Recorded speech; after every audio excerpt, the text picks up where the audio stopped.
Admiral Zethkar stood before the massive holographic display in the Galactic Council's war room. His forearms moved across the control panels as dozens of red warning lights blinked across star maps showing human ship movements. The tall alien's crystalline skin reflected the angry glow of the tactical display, while his subordinates watched nervously from their stations. "Show me the Terran vessel movements again," he commanded in his deep voice that sounded like grinding stones. The display shifted to show human warships moving near 3 different border systems. Each ship appeared as a simple blue dot on the screen, but those dots represented something that had been keeping the galaxy's military leaders awake. 4 months. Captain Jake Morrison sat quietly in the corner of the room. He wore the dark blue uniform of Earth's Space Navy and kept his expression completely neutral. His brown eyes moved between the alien officers as they discussed the human ships with growing frustration. Jake knew exactly why they were so worried, but he wasn't about to tell them. Commander Silthera of the Crystalline Collective stepped forward.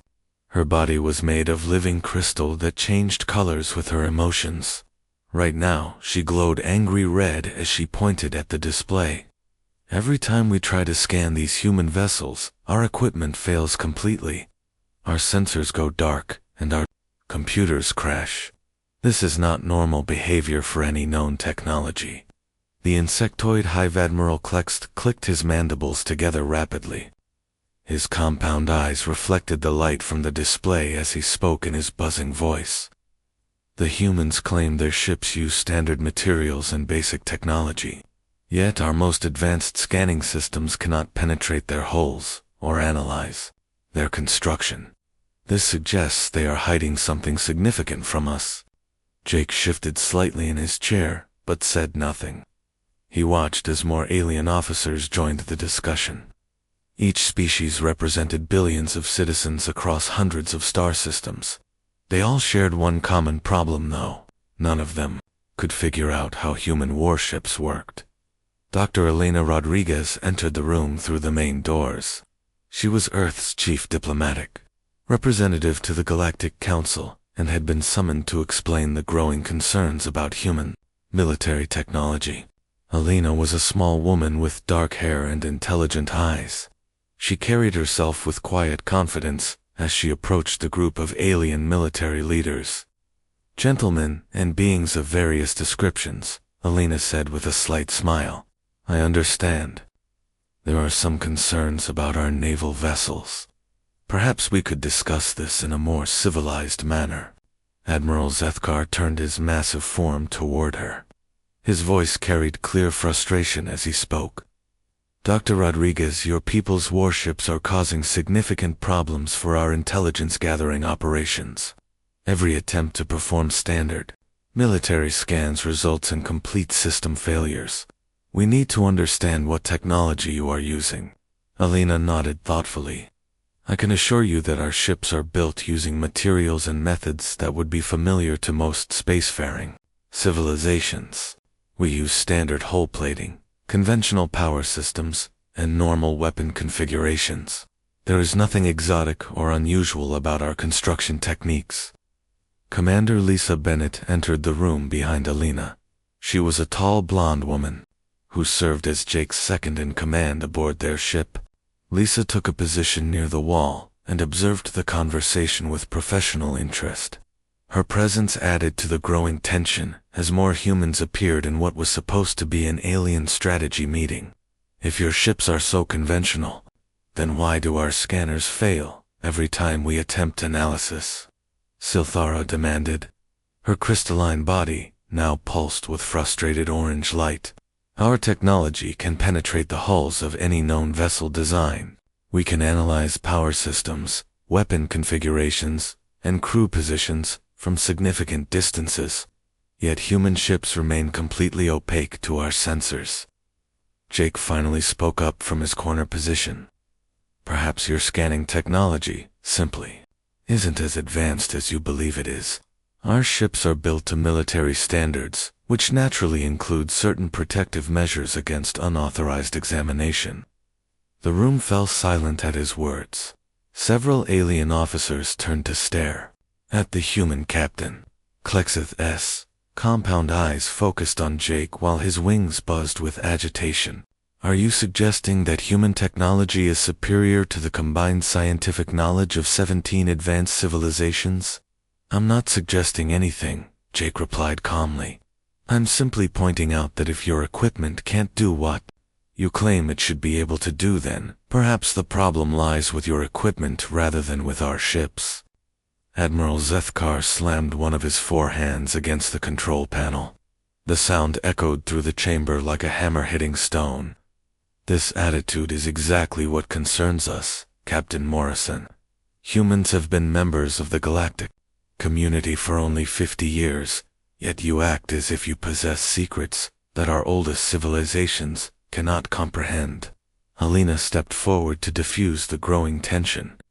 Admiral, I think there may be some misunderstanding here. Earth's military follows standard defensive protocols that any responsible government would implement. We certainly have no intention of creating conflict with our neighbors. Then you will agree to comprehensive technical inspections of your warships, Sothera stated. It wasn't a question. Her crystal form now glowed with determined blue light. Our engineering teams will examine your vessels completely to understand why they interfere with our scanning procedures. Jake and Lisa exchanged a quick glance. Alina noticed the look that passed between the two military officers. She understood that there were aspects of human ship design that couldn't be revealed through simple inspection. The truth was far more complex than the aliens realized. Such inspections would require approval from Earth's government, Alina said carefully. Military vessels contain sensitive information that cannot be shared without proper authorization. I will need to consult with my superiors before agreeing to any examination procedures. Klexith's buzzing grew louder and more agitated. How long will this consultation process require, Dr. Rodriguez? Our concerns about human military capabilities are growing daily. Several member civilizations are beginning to view human expansion with suspicion. I understand your position, Admiral, Alina replied. However, you must understand ours as well. Earth's military exists to protect our citizens and our interests. We cannot simply open our ships to foreign inspection without considering the security implications. Admiral Zethkar moved closer to the group of humans. His massive form cast shadows across the floor as he spoke. Dr. Rodriguez, I am going to be very clear about our position. The Galactic Council views the scanning immunity of human warships as a potential threat to interstellar security. We require full transparency regarding your military capabilities. And, if Earth refuses this request, Elena asked quietly, then the Council will be forced to consider economic sanctions and other measures to ensure galactic stability. Zethkar replied, we cannot allow any single species to maintain technological advantages that could upset the balance of power. Jake stood up from his chair. His movement was slow and deliberate as he faced the assembled alien officers. Admiral, with respect, I think you're approaching this situation from the wrong angle. You're assuming that our ships represent some kind of threat to galactic security, when in reality, they're simply built differently than what you're used to. Differently how? Sothera demanded. Jake smiled slightly. That's what makes them interesting, isn't it? If you could scan them easily, then they wouldn't be very effective warships, would they? The tension in the room increased significantly. Several alien officers began speaking in their native languages, while others moved closer to the humans. Elena realized that the situation was rapidly moving toward a diplomatic crisis. I propose a compromise, she said loudly enough to get everyone's attention. Earth will consider limited inspections of selected vessels under controlled conditions. However, we will need 30 standard days to arrange the proper authorizations and security protocols. Admiral Zethkar considered this offer carefully. His forearms crossed over his chest as he thought about the political implications. Finally, he nodded slowly. 30 days, Dr. Rodriguez. After that time period expires, the Council will take whatever action it deems necessary to protect galactic security. Helena nodded in agreement, though she knew that 30 days wouldn't be nearly enough time to solve the growing crisis. The truth about human warships was far more complex than any of the aliens realized, and revealing that truth might create even bigger problems than keeping it secret. Dr. Marcus Thompson walked through the corridors of the UES Defiance, with Admiral Patricia Hayes following close behind. The ship's interior looked like any standard military vessel with metal walls, basic lighting, and functional design. Patricia had come aboard to assess whether they could modify their ships to allow limited alien scanning without giving away their secrets. "Admiral, the problem isn't what we're hiding," Marcus said as they passed a maintenance panel. "The problem is what we're not hiding. Our ships are built exactly like we told the Council. Standard materials, conventional power systems, and normal weapon configurations. The aliens just don't understand what that means when humans build it." Patricia stopped walking and looked around the corridor they were standing in. Everything appeared completely normal to her trained eye. The walls were standard titanium alloy, the lighting was basic LED strips, and the floor was regulation non-slip material. Nothing seemed unusual or secret about the construction. "Dr. Thompson, I've been commanding human warships for 20 years, she said. "I understand our construction methods perfectly well. What I don't understand is why alien scanners can't analyze something this straightforward." Marcus smiled and pressed a section of the wall that looked identical to every other section. A panel slid open, revealing a complex array of equipment behind it. Patricia recognized communication gear, power routing systems, and what appeared to be part of the ship's defensive grid all crammed into the small space. "That's the point, Admiral," Marcus explained. "This isn't a hidden panel or secret compartment. According to the ship's blueprints, this is Junction Box 712. It contains backup communication relays, emergency power routing, and secondary defensive controls. All perfectly standard equipment installed in a perfectly normal location." Patricia looked more closely at the equipment. Everything Marcus had said was true, according to standard human military construction practices. However, she began to see what might confuse alien scanners. The same small space contained systems that most other species would build in completely separate locations. Commander Ryan Walsh appeared from around a corner, carrying a diagnostic tablet. He was the ship's chief engineer and had been monitoring their conversation through the internal communication system. Ryan had been working on the scanning problem for months, trying to understand exactly what was causing the alien equipment failures. "Admiral, the issue is organizational philosophy," Ryan said as he joined them. "Other species build their ships like machines with each component serving a single specific function in a logical arrangement. Humans build ships like Swiss Army knives where every component serves multiple functions and can be used in ways the original designers never intended." Dr. Amy Carter walked up to the group carrying a stack of technical manuals. She was a xenopsychologist who specialized in understanding how different species approached problem solving. Amy had been studying the scanning issue from a psychological perspective rather than a technical one. "The alien scanner systems are designed to analyze logical organizational patterns," Amy explained. "They expect to find power systems in engineering sections, weapons in armory areas, and life support equipment in designated zones. When they scan our ships, they find power systems in the kitchen, weapons components in the recreation area, and life support equipment integrated into waste processing." Marcus led the group to a nearby intersection where 4 corridors met. He pointed to various panels and systems that were visible along the walls. "Every system you can see here serves at least 3 different functions. That communication relay also handles power distribution and environmental controls. The emergency lighting system can be converted into a defensive sensor grid. The waste recycling unit doubles as an emergency communications array." Admiral Hayes began to understand the scope of the problem. Human military doctrine emphasized redundancy and adaptability over efficiency and specialization, Every system was designed to keep working, even when primary systems failed, and to serve multiple purposes when necessary. "Show me something specific," Patricia requested.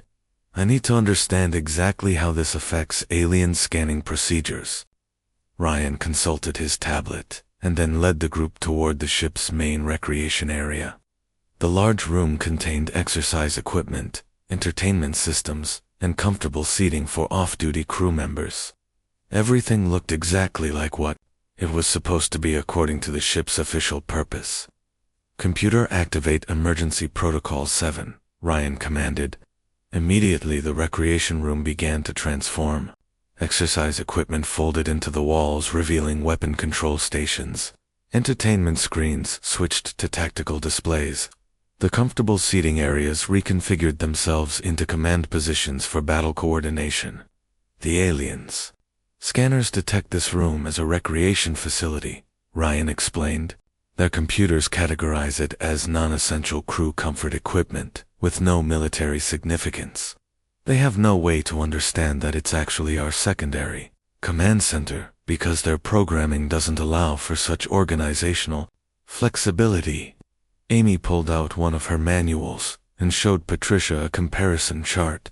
Most alien species develop technology through logical progression, where each advancement builds directly on previous knowledge. Humans develop technology through chaotic experimentation, where solutions come from combining unrelated systems in unexpected ways. Marcus opened another maintenance panel and began pointing to various components. "This panel contains parts of our main communication array, backup power systems, emergency life support controls, and components for our defensive shields." To human engineers, this makes perfect sense, because all these systems need to work together during combat situations. But alien scanners try to categorize each component separately, Patricia said, as understanding began to dawn. They can't process the fact that the same equipment serves multiple functions simultaneously. "Exactly," Ryan confirmed. "Their analysis programs are designed for logical efficiency. When they encounter our organized chaos, their computers literally don't know how to process the information. The scanning equipment overloads trying to understand how our ships can function when everything appears to be connected to everything else." Lieutenant Colonel Steve Parker entered the recreation room carrying a toolkit. He had been working on another demonstration for the Admiral involving the ship's emergency repair capabilities. Steve was known throughout the fleet for his ability to fix anything using whatever materials happened to be available.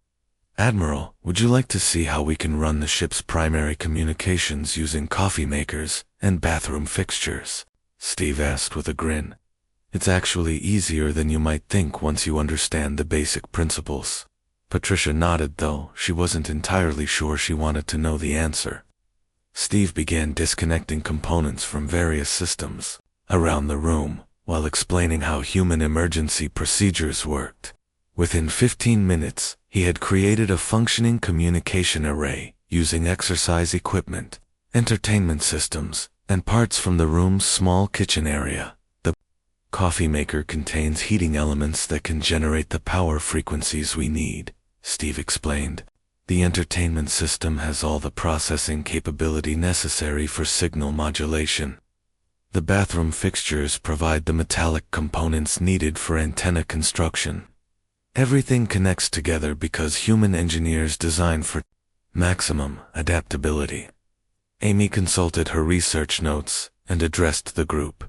"I've been studying how different species approach problem solving for the past 10 years. Most civilizations value order, efficiency, and logical organization above all other considerations.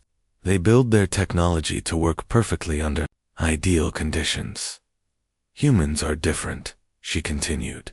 "We assume that ideal conditions never exist, and that everything will break at the worst possible moment. So we build our technology to work imperfectly under terrible conditions, rather than perfectly under good conditions." Marcus nodded in agreement. "Our ships aren't designed to be scanned, because they're not designed to be understood by logical analysis. They're designed to keep fighting even when half the systems are destroyed, and the crew has to rebuild everything from scratch using spare parts and imagination. Ryan activated his tablet and showed Patricia a schematic of the ship's power distribution system. The diagram looked like a three-dimensional spiderweb with connections running in every direction.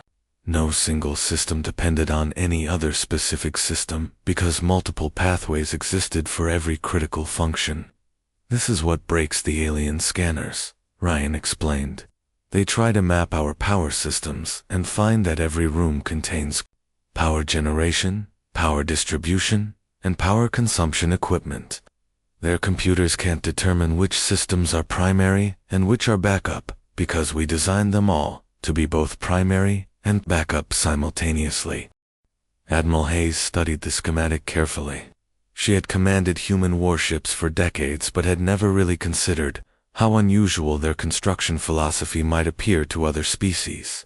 The organized chaos that seemed perfectly natural to human engineers would indeed be completely incomprehensible to minds that valued logical order. So, the solution to the scanning problem is that there is no solution, Patricia concluded. Our ships can't be properly scanned because they're not built in a way that makes logical sense to non-human intelligence. That's correct, Admiral, Marcus confirmed. We could modify our ships to be more logically organized, but doing so would eliminate most of their military effectiveness. The chaos isn't a side effect of human construction methods. The chaos is the entire point.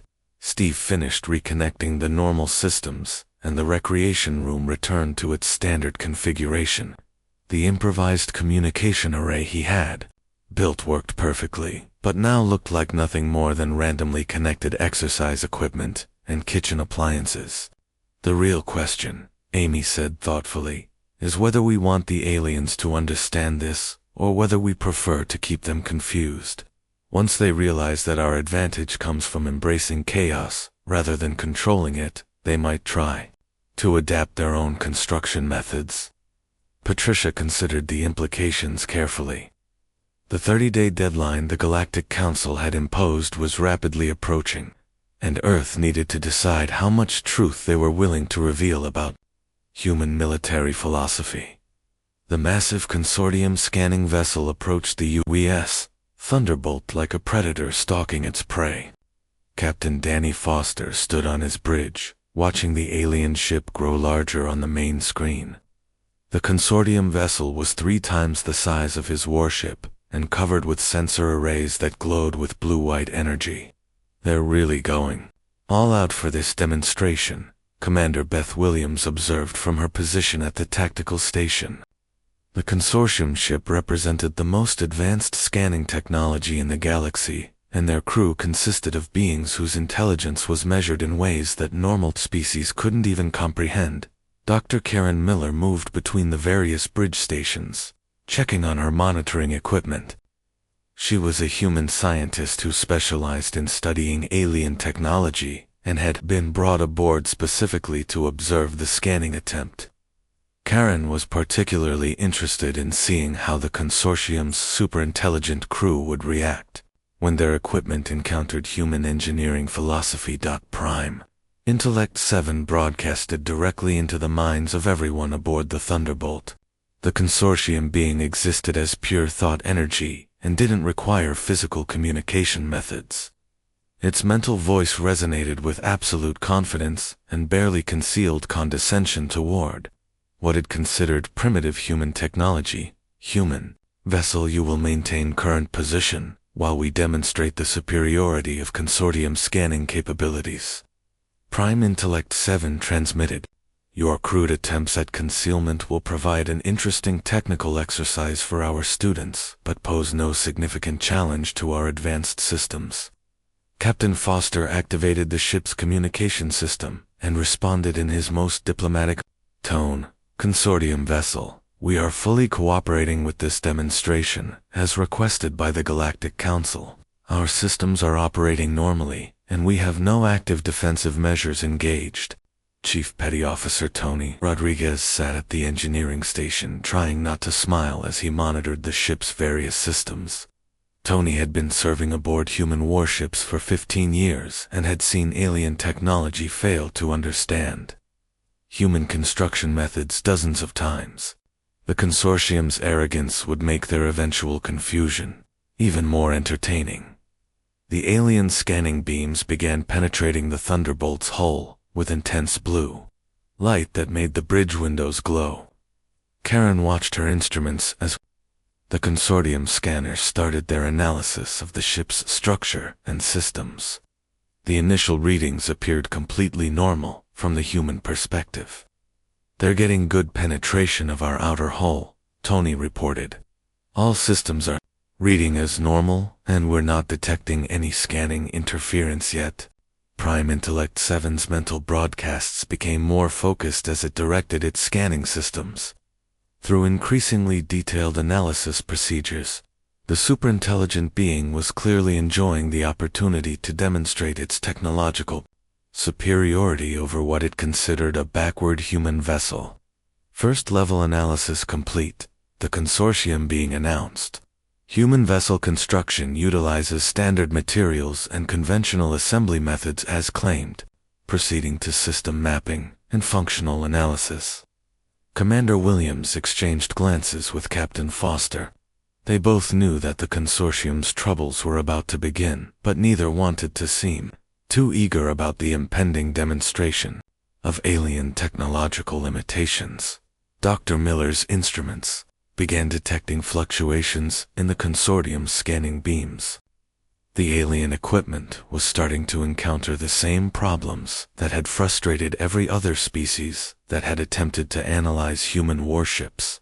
However, the consortium's technology was far more advanced, and their reaction would likely be more dramatic. "Captain, I'm reading some unusual energy spikes from the consortium vessel," Karen reported. "Their scanning systems appear to be increasing power output significantly." Tony checked his engineering displays and confirmed that the alien scanners were indeed working much harder than they should need to for a simple analysis procedure. "They're putting a lot more energy into this than seems necessary. Whatever they're finding is requiring serious processing power to analyze." Prime Intellect 7's mental broadcasts began showing signs of strain and confusion. The superintelligent being had expected to map the human ship's systems within minutes, but was discovering that the task was far more complex than anticipated. Anomalous readings detected in multiple sections, the consortium being transmitted. Human vessel appears to contain contradictory system configurations that violate standard engineering principles, increasing analysis depth to resolve apparent scanner malfunctions. Captain Foster activated the internal communication system and spoke to his crew throughout the ship. "All hands maintain normal operations and continue full cooperation with the scanning demonstration. Do not activate any non-standard systems or emergency protocols without direct authorization." The consortium's scanning beams intensified further as Prime Intellect 7 attempted to make sense of what its equipment was detecting. From the alien perspective, the human ship appeared to be an impossible maze of interconnected systems that served multiple conflicting functions simultaneously.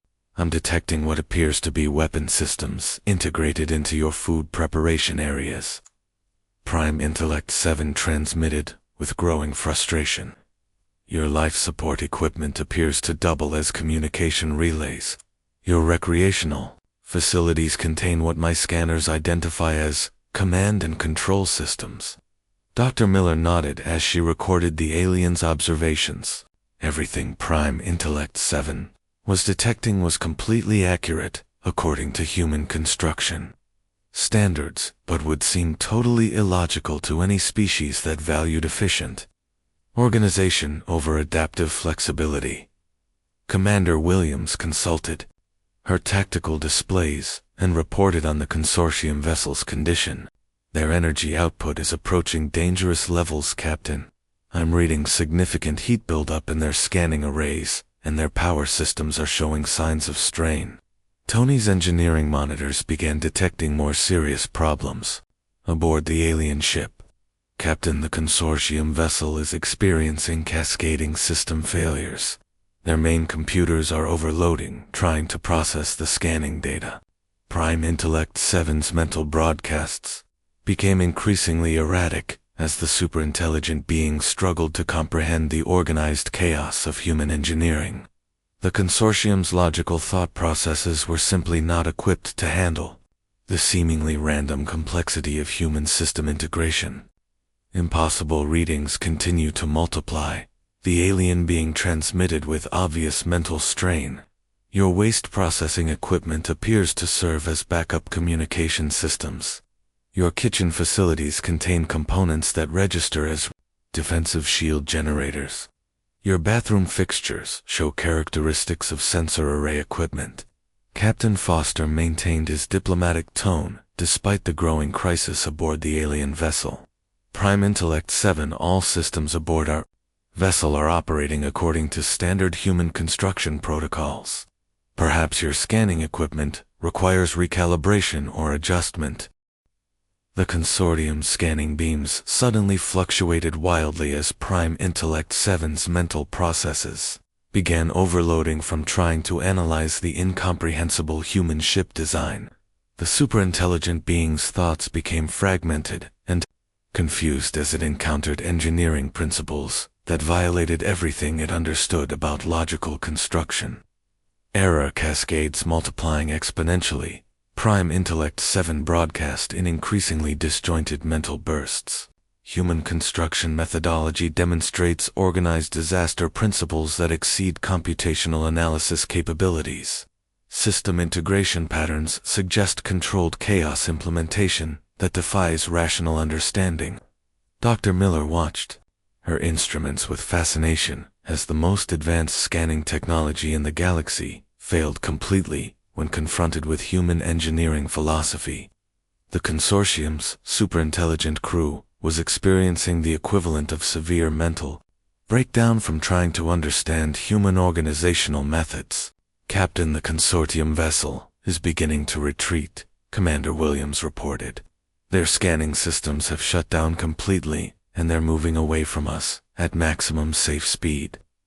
Tony checked his engineering systems and confirmed that the alien ship was indeed withdrawing from the demonstration.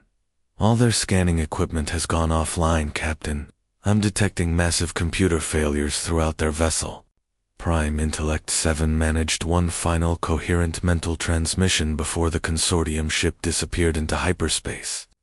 Human engineering represents impossible organizational methodology that cannot be analyzed using logical principles. Vessel construction demonstrates weaponized chaos implementation that exceeds all known technological understanding. The bridge of the Thunderbolt fell silent as the crew absorbed what had just happened. The galaxy's most advanced scanning technology, operated by the most intelligent beings in known space, had failed completely when confronted with standard human construction methods. Well, that was educational, Captain Foster said finally. Dr. Miller, I assume you got all the data you needed from this demonstration. Karen nodded as she reviewed her recorded observations. More than enough, Captain. The consortium's reaction was even more dramatic than I expected. They're superintelligent. Minds simply couldn't process the concept of organized chaos as a deliberate engineering principle. Commander Williams began preparing her report for Earth Command. This demonstration should convince the Galactic Council that our ships don't represent any kind of technological threat. We're just built differently than what they're used to. Dealing with Tony Rodriguez grinned as he watched the last traces of the consortium vessel disappear from his sensors. I almost feel sorry for them. Imagine being that intelligent and still not being able to understand something as simple as backup systems running through the mess hall. Dr. Miller continued analyzing her data as the crew returned to normal operations. The demonstration had provided valuable insights into how alien minds reacted to human engineering philosophy and would help Earth prepare for future diplomatic challenges. The interesting thing is that Prime Intellect 7 was completely accurate in all its observations, Karen noted. Everything it detected about our ship was true. The problem wasn't with their scanning technology. The problem was with their inability to accept that organized chaos could be a deliberate design choice. Captain Foster nodded thoughtfully. The question now is whether the other species will learn anything from the consortium's failure, or whether they'll just become more suspicious of our construction methods. The Thunderbolt continued on its patrol route as news of the failed scanning demonstration spread throughout the galaxy. The reputation of human warships had just become even more mysterious, and the galaxy's brightest minds had learned that sometimes intelligence wasn't enough to understand a completely different way of thinking about problems. News of the consortium's spectacular failure spread through the galaxy faster than most starships could travel. Within days, every major civilization had received detailed reports about prime intellect, Seven's mental breakdown, and the complete failure of the most advanced scanning technology in known space. Admiral Zethkar found himself facing a crisis that went far beyond simple military intelligence gathering. The emergency session of the Galactic Council drew representatives from every spacefaring civilization in their region of space. The massive chamber buzzed with dozens of different languages as species that rarely agreed on anything found themselves united in their confusion and growing concern about human warships. Ambassador Helen Clark took her seat in the human delegation section alongside General Kevin Scott. Helen had been Earth's senior diplomatic representative for over a decade and had never faced a situation quite like this one. The other species weren't just curious about human technology anymore. They were genuinely frightened by something they couldn't understand. Admiral Zethkar called the emergency session to order with obvious frustration evident in his grinding stone voice. The demonstration conducted by the consortium has raised more questions than it answered. We need clear explanations about human warship construction that go beyond technical specifications. Commander Silthera stood up from her crystalline delegation. Her body glowed with agitated orange light as she addressed the assembly. The consortium represents the pinnacle of technological achievement in our galaxy. If their equipment cannot analyze human vessels, then we must assume that humans possess technology far beyond anything we previously understood. Hive Admiral Klexith's compound eyes focused on the human delegation while his wings buzzed with nervous energy. The implications for galactic security are enormous. If humans can build ships that cannot be scanned or understood, then they could be concealing weapons or capabilities that threaten every other species. General Scott stood up slowly and surveyed the assembled alien representatives. His weathered face showed decades of military experience, and his calm demeanor contrasted sharply with the agitation displayed by most of the other delegates. Kevin had served in 3 major conflicts and understood the importance of clear communication during tense situations. Honorable delegates, I think there may be some fundamental misunderstandings about human construction philosophy that need to be addressed, General Scott said in his steady military voice.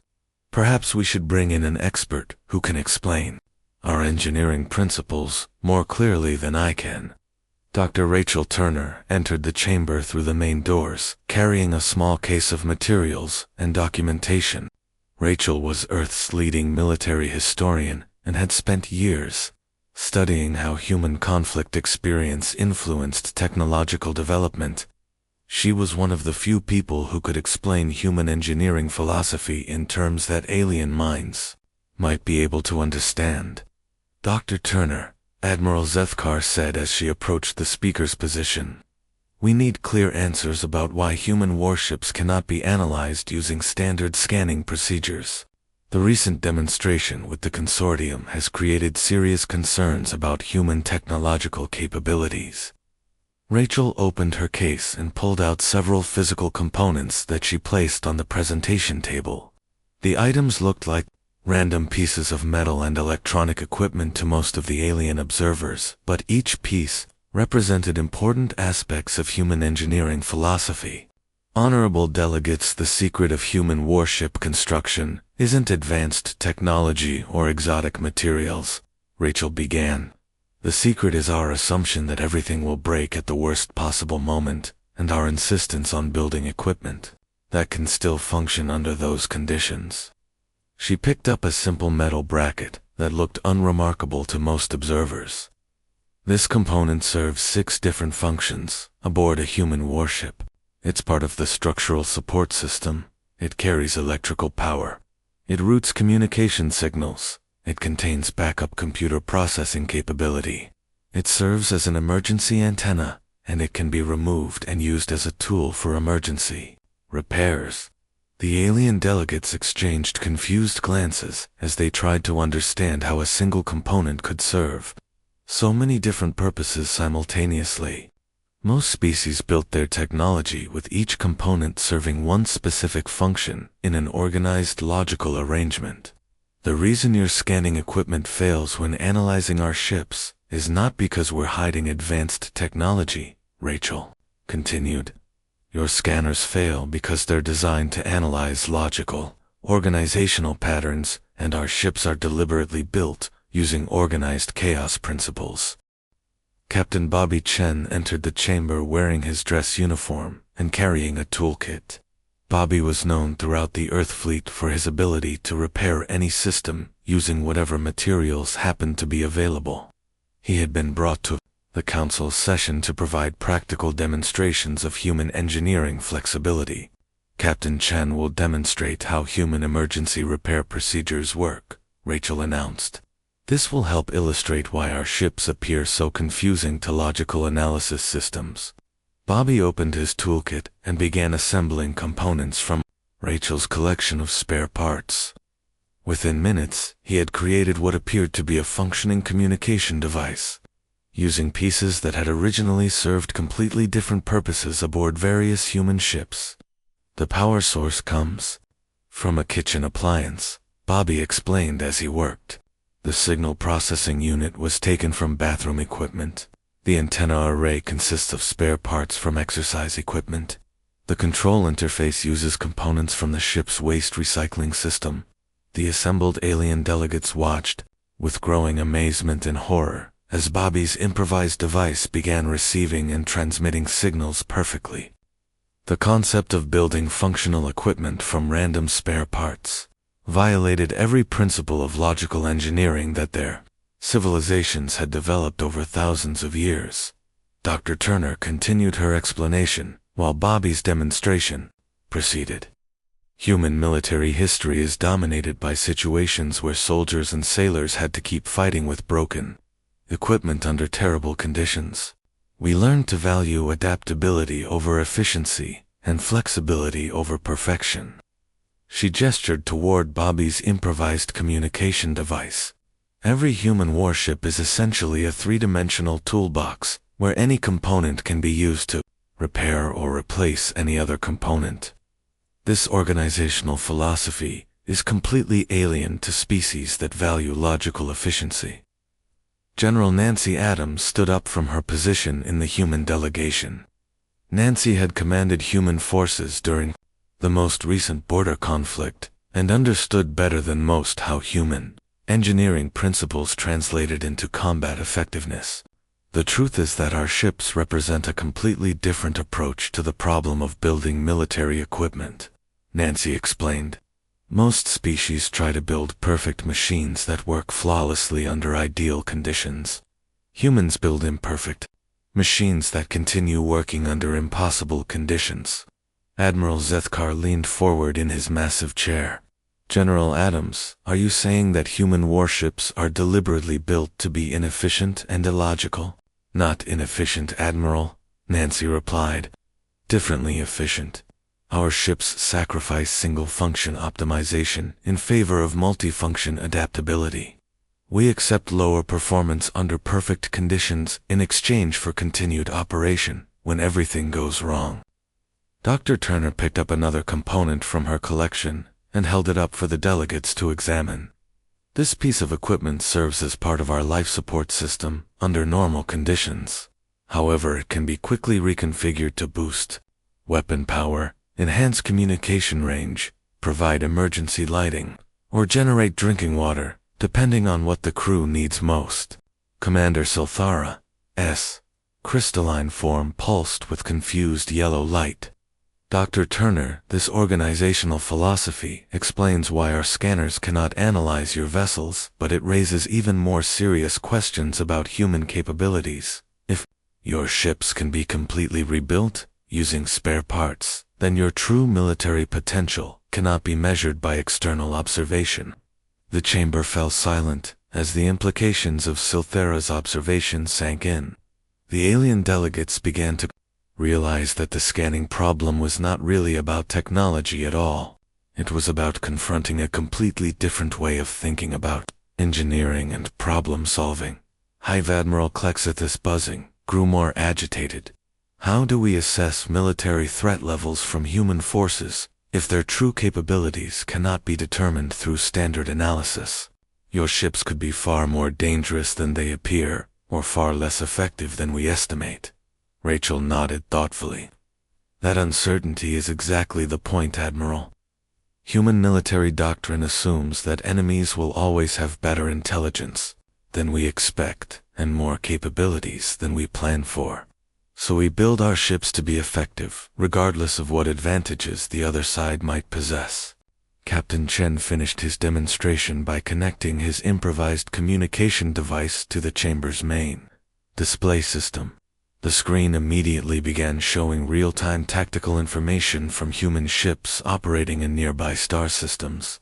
Every human vessel in the fleet could provide this same communication capability, using spare parts and emergency procedures. Bobby explained. Our ships don't just carry backup systems. Every system serves as a backup for every other system. Dr. Turner closed her case of demonstration materials and faced the assembled alien delegates. The galaxy's brightest minds fear scanning human warships because those ships represent something that challenges your most fundamental assumptions about how technology should work. She walked closer to the alien delegations as she continued, speaking. Your civilizations have spent thousands of years perfecting logical organizational systems, where every component has a specific purpose and everything operates according to predictable patterns. Human warships violate all of those principles deliberately and systematically. General Adams stood up again to reinforce Rachel's explanation. Our ships can't be properly scanned because there's no single correct way to understand how they function.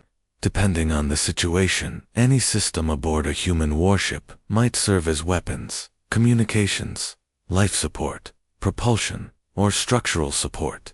Admiral Zethkar's forearms moved restlessly as he processed this information. Dr. Turner, are you telling us that human military effectiveness comes from embracing chaos rather than controlling it?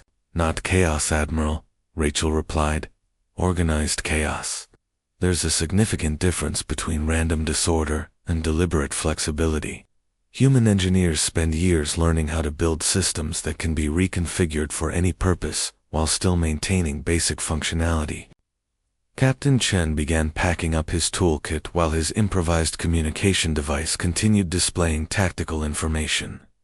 The real advantage isn't that our ships are harder to scan. The real advantage is that our crews can rebuild any system from scratch using whatever materials happen to be available when things go wrong. The alien delegates began speaking among themselves in their various languages. The concept of deliberate organized chaos was so foreign to their thinking that many species were having difficulty even discussing it coherently. Their entire approach to technology and engineering was based on logical optimization rather than adaptive flexibility. Commander Sothara finally spoke up again. This explanation raises a troubling question about human psychology. If your entire technological philosophy is based on assuming that everything will fail, then how do you maintain confidence in your equipment? Dr. Turner smiled at the question. Because we know our equipment will fail, Commander. The question isn't whether our systems will break down. The question is whether our crews can keep fighting when they do break down. Human military training focuses as much on improvisation as it does on standard procedures. Hive Admiral Klexith's compound eyes focused on General Adams. General, this organizational philosophy suggests that human forces could continue operating effectively even after suffering catastrophic damage to their primary systems. This capability represents a significant military advantage that cannot be countered through conventional means. That's correct, Admiral, Nancy confirmed. Human warships are designed to keep fighting until they're completely destroyed. As long as the crew survives, they can potentially rebuild critical systems and continue their mission using whatever resources remain available. The chamber erupted in multiple conversations as different species tried to understand the implications of what they were learning. Some delegates appeared frightened by the concept of enemies who could continue fighting with broken equipment. Others seemed fascinated by the engineering challenges involved in building such adaptable systems. Ambassador Clark stood up to address the growing chaos in the chamber. Honorable delegates, I think we need to step back and consider what we've learned today. Human warships represent a different approach to military engineering, but they don't represent a threat to galactic security. How can you make that claim, Ambassador? Admiral Zethkar demanded. If human ships can be rebuilt and reconfigured for any purpose, then their true capabilities are essentially unlimited. Helen nodded acknowledgement of his concern. Admiral, our capabilities are limited by the same factors that limit every other species. We have finite resources, finite personnel, and finite time to accomplish our objectives. The difference is that we use those limited resources more flexibly than most other civilizations. Dr. Turner gathered her materials and prepared to conclude her presentation.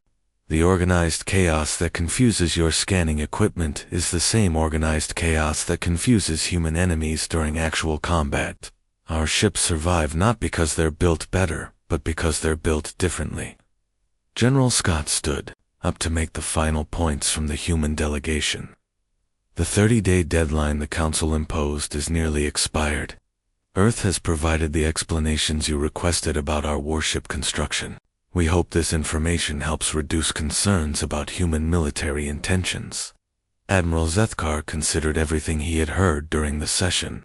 The human explanations made sense from an engineering perspective, but created new problems from a strategic planning perspective.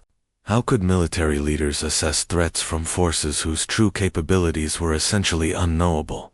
Dr. Turner, your explanations have been enlightening, but they create as many questions as they answer, the Admiral said finally. If human military doctrine is based on organized chaos, then how do we establish mutual defense treaties or coordinate joint military operations? Rachel smiled at the question. The same way humans have been cooperating with other humans for thousands of years, Admiral. We establish common objectives, agree on basic procedures, and then adapt our methods as circumstances require. Flexibility doesn't mean unpredictability. Captain Chen activated his improvised communication device one final time and contacted a human patrol ship in a nearby system. UES Ranger, this is Captain Chen. Please demonstrate standard emergency communications procedures for our guests. The main display screen showed the crew of the Ranger quickly assembling a communication array using kitchen equipment, bathroom fixtures, and exercise machines. Within minutes, they had established clear contact with the council chamber, using completely improvised equipment. As you can see, our crews are trained to work with whatever resources are available, Bobby explained. This adaptability is built into every aspect of human military operations, from individual training to fleet-wide strategic planning. The demonstration concluded with the alien delegates having far more questions than answers about human military capabilities.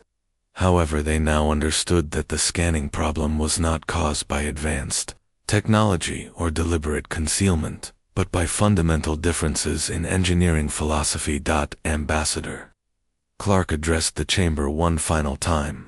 Earth remains committed to peaceful cooperation with all member species of the Galactic Council. We hope today's explanations have reduced concerns about human intentions and capabilities. Admiral Zethkar nodded slowly, though his expression remained troubled. Ambassador Clark, the Council appreciates Earth's cooperation in this matter. However, the implications of what we've learned today will require extensive discussion among our member civilizations. The emergency session concluded with more understanding but also more uncertainty about humanity's role in galactic affairs. The aliens now knew why they couldn't scan human warships, but that knowledge raised even bigger questions about how to coexist with a species whose entire approach to technology was based on embracing controlled chaos. 6 months after the emergency council session, the galaxy had settled into an uneasy acceptance of human engineering philosophy. The threat of economic sanctions had quietly disappeared as various species began to realize that organized chaos might actually be useful rather than dangerous.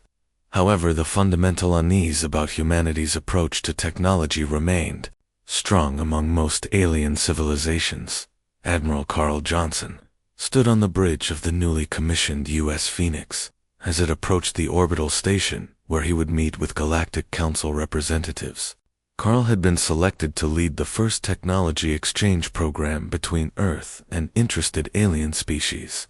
His ship represented the latest in human warship design and would serve as a demonstration platform for carefully selected aspects of human engineering.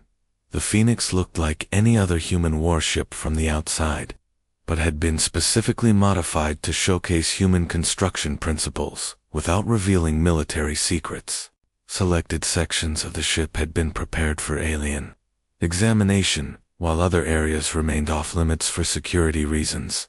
Dr. Julie Martinez walked through the ship's corridors with a mixed group of alien engineers and scientists. Julie specialized in explaining human complexity science to other species and had spent months preparing educational materials that might help alien minds understand organized chaos principles. The key concept you need to understand is emergent functionality, Julie explained to her alien audience. Human engineers don't just build individual systems. We build networks of systems that create new capabilities through their interactions with each other. The group stopped at a junction where multiple corridors met. Julie pointed to various panels and equipment that were visible along the walls. Each component served multiple functions and connected to several different systems. Throughout the ship, Commander Veltar of the Crystalline Collective examined the junction carefully with his advanced sensors. His crystalline body glowed with curious blue light as he tried to understand how this seemingly random collection of equipment could function effectively.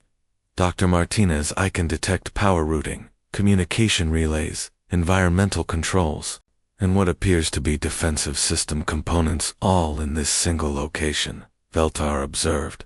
By our engineering standards, this represents extremely inefficient use of space and resources. Julie nodded in understanding. By human engineering standards, this represents extremely efficient use of space and resources, Commander. Every component here serves at least 4 different functions and can be reconfigured for additional purposes if necessary. Scientists of the Cerebral Consortium moved closer to examine the equipment with her enhanced analytical capabilities. The superintelligent being had volunteered for this exchange program, despite the traumatic experience Prime Intellect 7 had suffered during the scanning demonstration. The mathematical complexity of these system interactions is remarkable. Zixith transmitted directly into the minds of the group. I can calculate over 3,000 different possible configurations for this single junction point.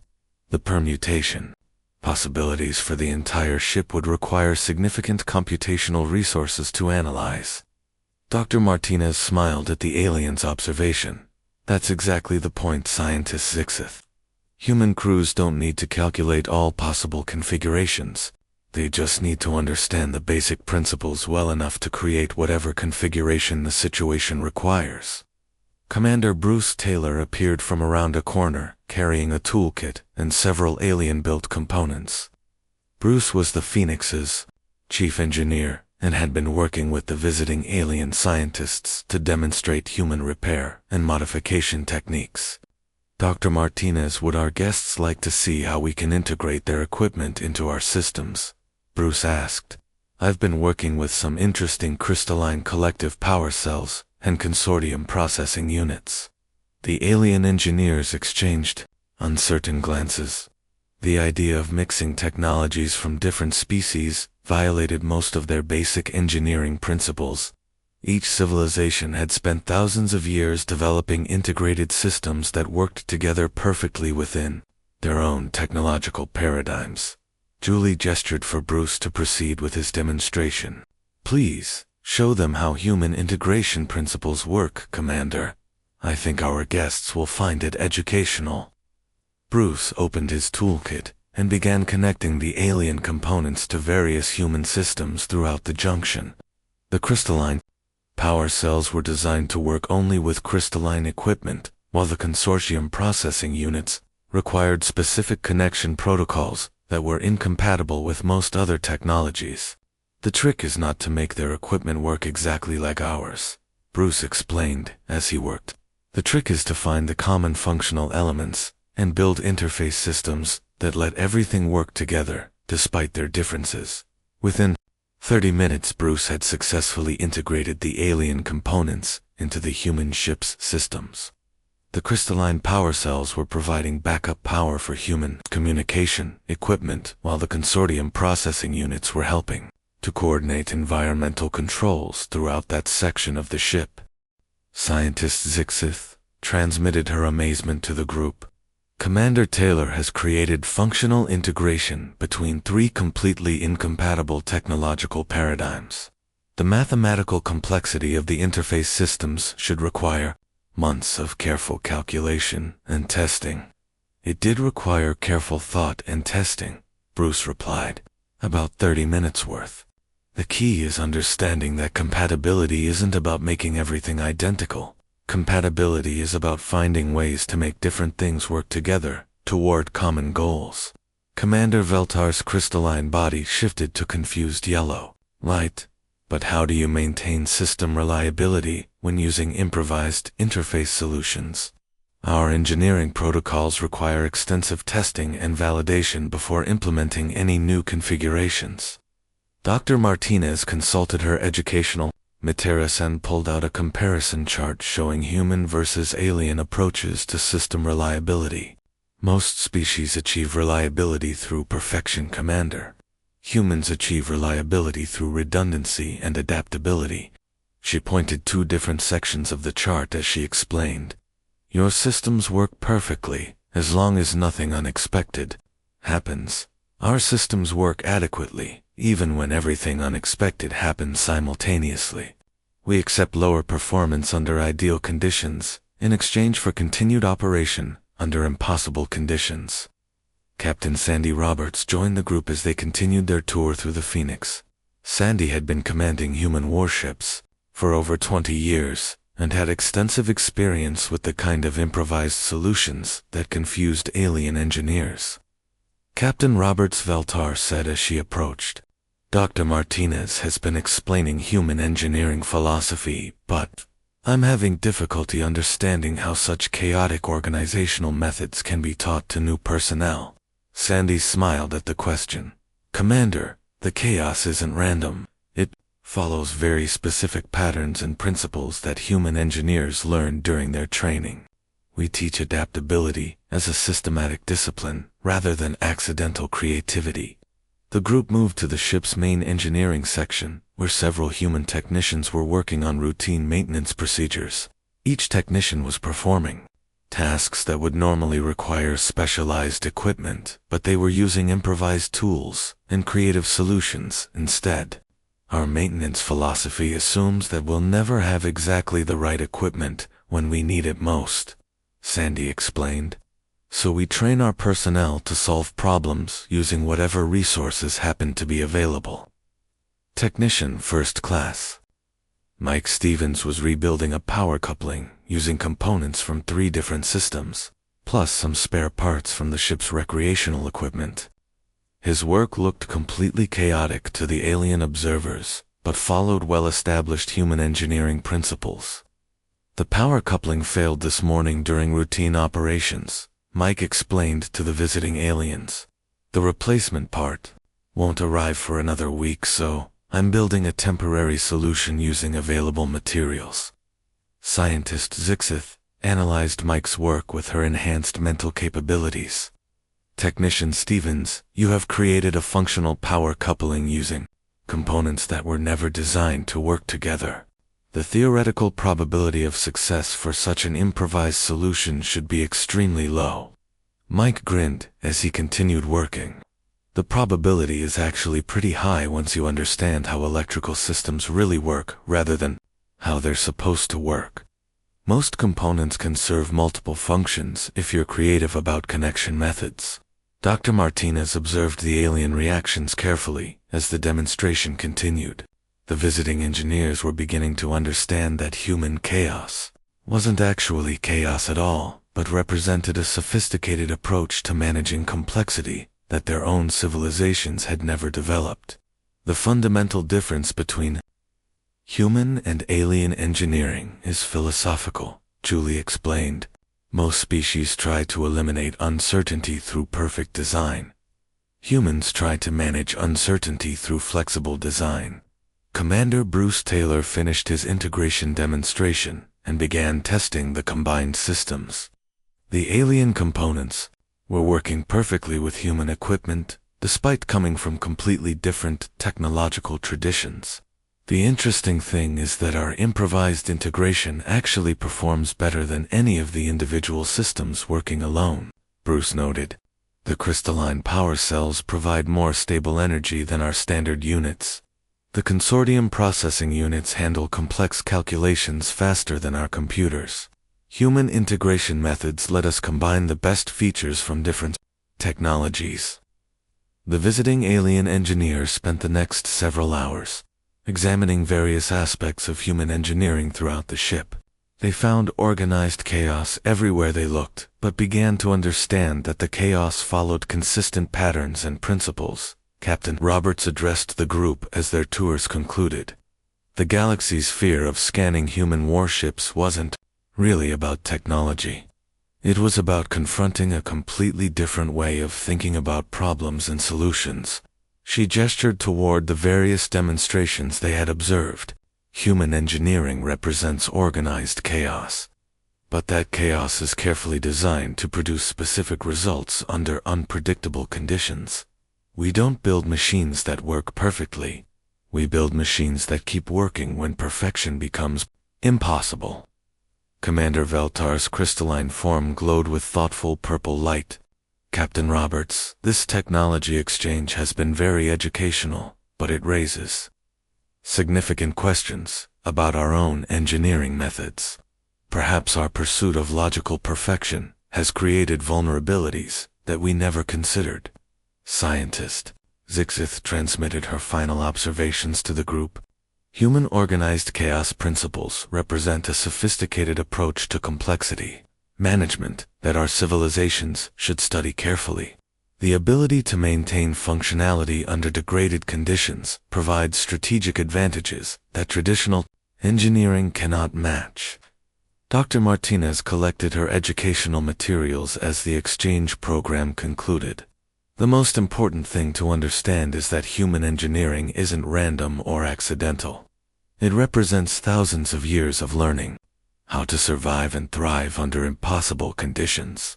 The technology exchange ended with the alien engineers having gained new respect for human construction methods, while still maintaining some unease about the philosophical implications. Several species announced plans to carefully experiment with controlled chaos principles in their own engineering programs. As the visiting aliens departed, the Phoenix Captain Roberts reflected on how much the galaxy's understanding of humanity had changed. The fear of human warships had evolved into cautious respect for human engineering philosophy and grudging admiration for organized chaos as a legitimate technological approach. The message that Prime Intellect 7 had sent months earlier still circulated through military intelligence networks across the galaxy. Humans have weaponized Murphy's Law. Most alien commanders still didn't fully understand what that meant, but they were beginning to realize that it represented something far more sophisticated than simple primitive technology. The galaxy's brightest minds no longer feared scanning human warships because of what they might find hidden inside. They feared scanning human warships because of what they had already learned about the fundamental differences between human and alien approaches to solving problems. Sometimes the most advanced solution was to plan for everything to go wrong and build accordingly.